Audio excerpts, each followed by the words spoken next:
Would you actually say that the world have not paid attention to you? The world has not paid attention. I don't think they really understand or understood what really happened to me. Did you actually saw that anyway? Did you actually saw the celebration, the reunion? No, Queen Mother don't watch reunions when there is a lie. No one can take my life and say it's there. All right. It's quite really interesting.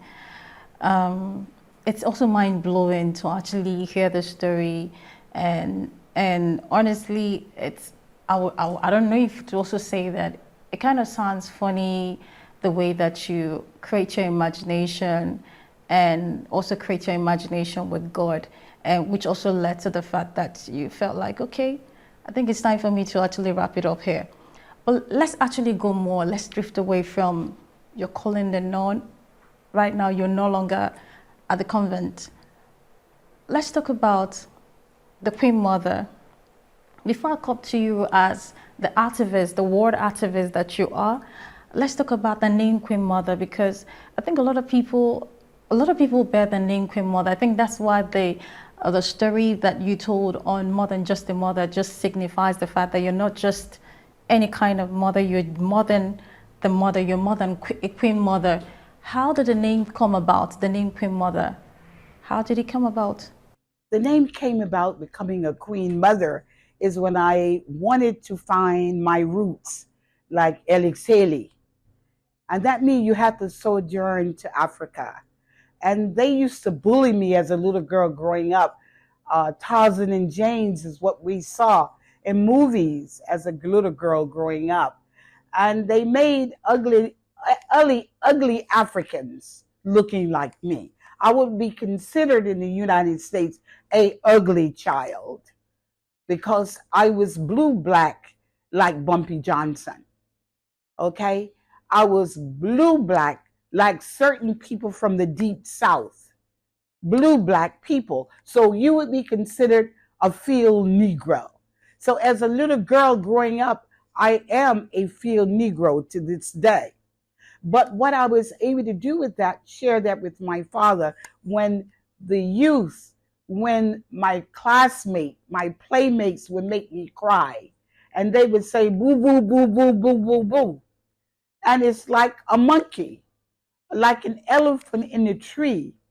And because you must look at my features, I have high cheekbones, I have a broad nose, I have my thick lips, I have high cheekbones. Just look at me. I would not be considered the beauty girl in the neighborhood. The girls that was beautiful was the one that was high yellow. In the black race, you have mixed colors of us. And it's because of the slave master raping our grandmothers and our great grandmothers. But they see that as a sign of beauty of the slave master. So here I am, a field Negro child growing up considered very ugly. And I really depicted of being an African. But remember, I have not gone to Africa yet.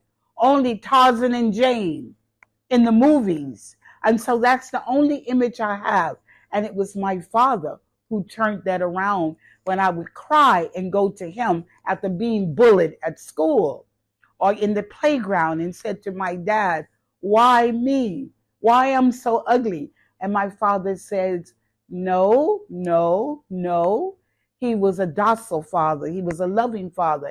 And he said, always remember, beauty is within.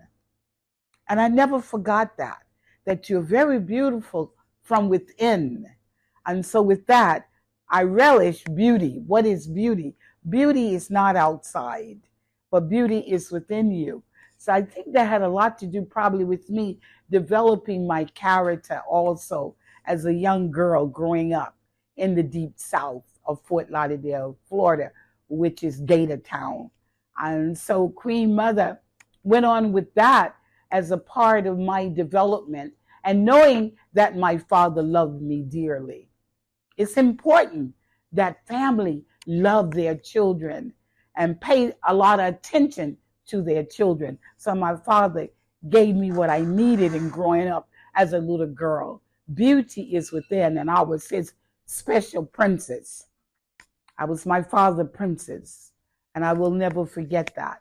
So you could say, and how I became a queen mother is because I was in the search of my people throughout Mother Africa, and I was snatched and I was installed as a queen mother.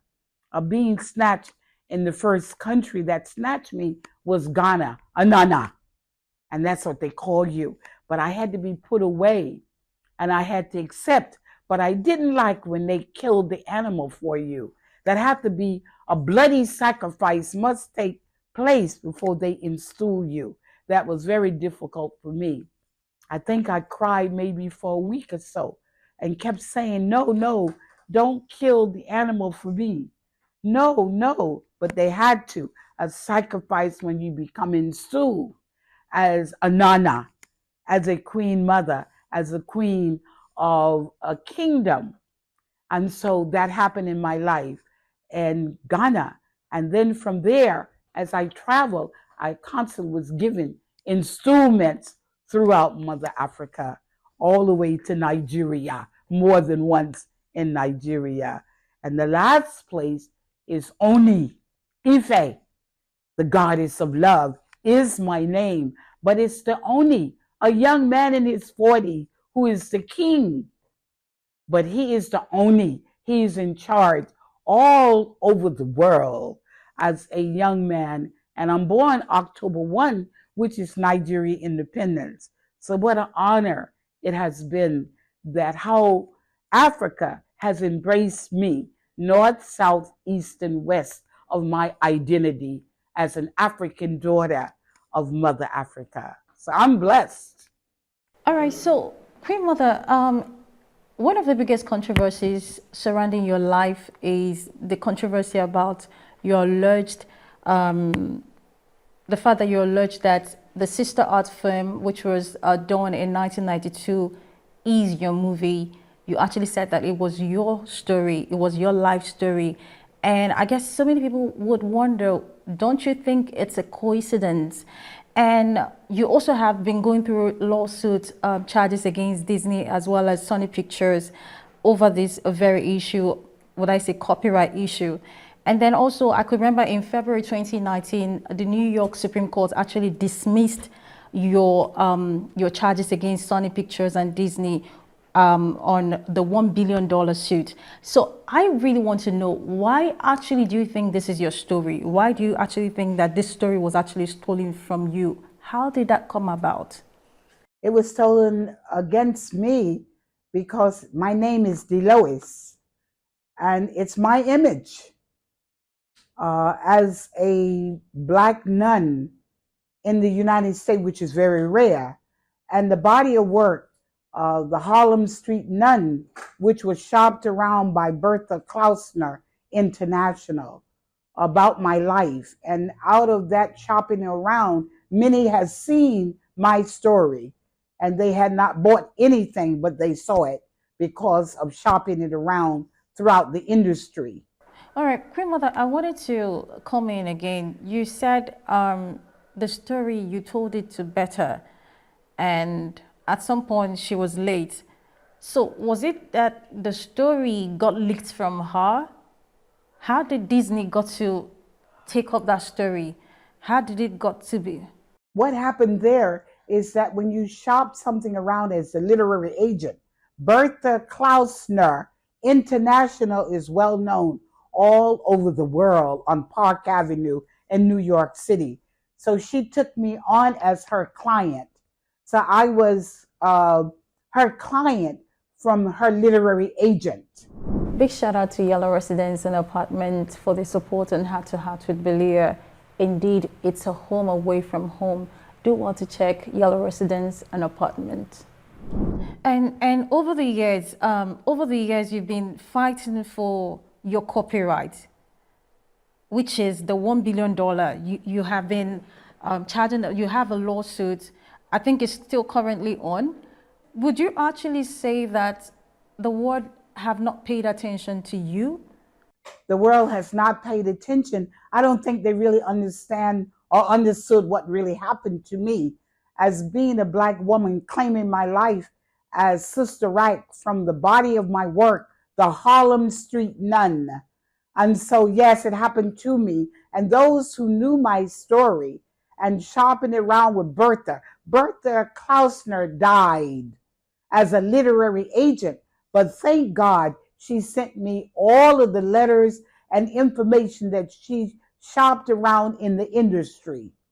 Yeah, I just wanted to dive into that. Just recently, Sister Art was again there was a reunion for all the cast of Sister Art, and it just shows that Sister Art has been a global movie or film that has been enjoyed by both young, old, and still evergreen. When you did you actually saw that anyway? Did you actually saw the celebration, the reunion? No, Queen Mother don't watch reunions when there is a lie. No one can take my life and say it's theirs. Does Whoopi look like me? Maybe a little bit. But has she been a Roman Catholic nun? I don't think so. Did she take vows to God? I don't believe so.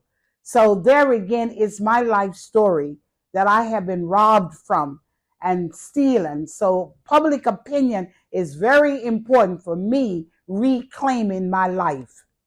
So so Queen Mother, in your heart, you feel like even seeing that your life is still being celebrated, the life that you alleged, because the case is still in the court, so we definitely can't take judgment. The court actually has the supreme right to actually pronounce the judgment. But while you're seeing that, or probably you just like I just told you right now, in your heart, do you feel that the pain? How do you feel?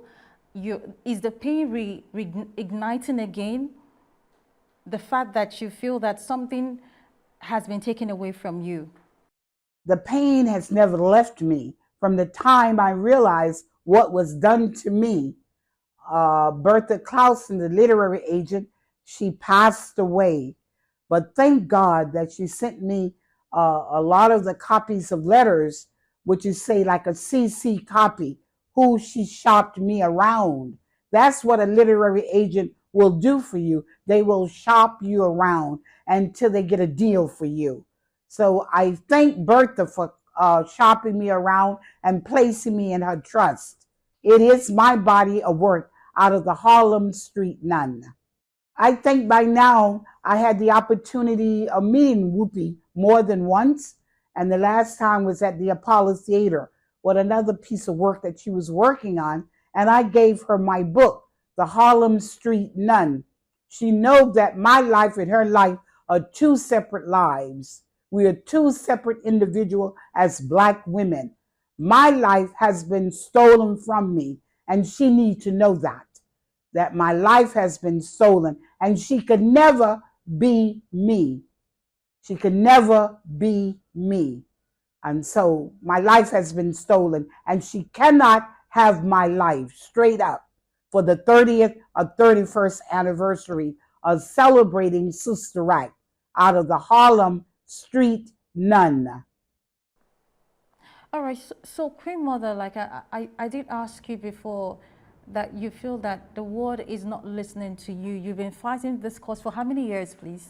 I've been fighting for many years, ever since Sister Wright came out, and those that knew me under Bertha Klausner agency, and they say, girls, they have stole your life. Sister Wright has stole your life. And you could feel my stomach just sank, just hearing that. But I couldn't ask Bertha because Bertha had passed away. She had died. So I had to rely on no one can take my life from me. No one, not even Whoopi Goldberg. But I never sued Whoopi. I sued the industry, those who had a hand in it. That's who I took to court. But now Whoopi is in the know. She's no longer in darkness. She need to come to the light. And I want to bring public opinion to help us as Black women settle this. This is not Whoopi's life. It is my life as a singer in the convent, hanging out with pimps and junkies and prostitutes and gangsters and Wall Street, Park Avenue, Queen Mother was engaged and involved of serving society. And so that's what the story is about, Sister Act. A lot of singing, which I did in the convent, like Marian Anderson. Do you actually regret the decision to shop for your story and having an agent, shop for your story? Probably you could have done that by yourself, but like... It is better to have a literary agent. That's what they get paid for, is to shop you, because they know the industry. So why do I have to be a literary agent when a literary agent was ready to take me on, which was Bertha Klausner? She was well known in the field. I couldn't have had a better literary agent. With Bertha and with my shopping bag about my life, have been a Roman Catholic nun in New York City and in Harlem, and worked throughout New York City in prisons, worked in hospital, worked in the streets, worked on Wall Street. I went everywhere as a nun in New York City, as a Catholic nun. Do you think you will get justice? I think that's the question now. Do you actually think, having fought for years, suing Disney? It is important that you fight for your own life. If God gives you a gift, fight until you win. Don't give up on yourself. I would advise the young people, when you're given gifts and creative energy, protect it with everything that you have. And we know that whether I'm here or gone, I want my legacy to live on through the work that was given to me. And one of those works is quality education. If I could give a scholarship to every young person to know how to use their innate gifts, if I could help to educate them, that's what I would do with the young people. Just pass out scholarships. And I have the means to do so because God gave me the gift of Sister Act, the Harlem Street nun, of me telling my life story. If today you get a call for negotiation and probably a peace call, if today you get a peace call to probably talk about this issue, would you honor it? A peace call to settle, probably out of court, would you? I would be more than happy to meet with Whoopi Goldberg. I'm not here to fight another Black woman, but I am to set the record straight. No one can have my life. I don't want her life, but I do want my life. I have every right to challenge anyone for my life, and that's why I went to court to settle this. And now I have come to public opinion to assist me in settling the score of my life. Sister Act come from the body of my works, the Harlem Street nun. Your story is a type that actually deserve to be heard, and I really hope that you get the justice that you actually deserve. So if you like this video, put a press click on the button, like, subscribe to Heart to Heart with Belia YouTube channel, and get subsequent notifications. Do that right now and not later.